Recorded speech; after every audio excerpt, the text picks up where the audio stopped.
Гуашевые краски в руках детей и желание поздравить всех участников Великой Отечественной войны. Так возникла идея проведения акции «И помнит мир спасенный».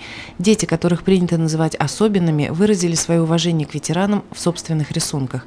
Практически каждого участника выставки Великая Отечественная война так или иначе коснулась. Воевали или трудились в тылу их деды, прадеды, бабушки, прабабушки.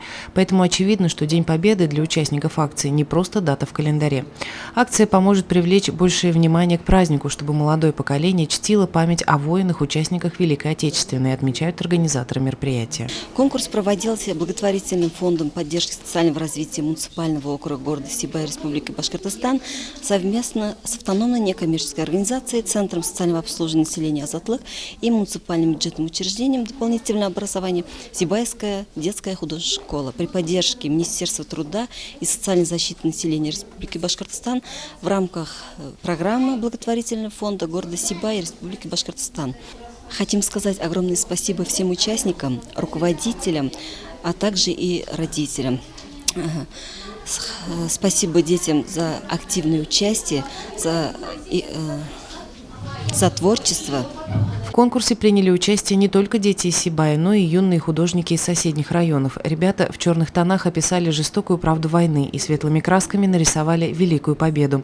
Члены комиссии оценивали работы по пятибалльной шкале. Всего же на выставке представлено 66 рисунков. С детства рисовал.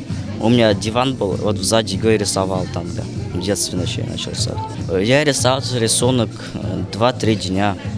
Рисовал карандашом, рисовал своего дедушку. Их у меня было 2. Дети очень талантливые. Хоть у них такая возможность не такая, как чтобы ходить в художественную школу, заниматься. У них нет такой возможности, но они очень талантливые. Смотря на эти работы, можно узнать их внутренний мир, их душевное состояние.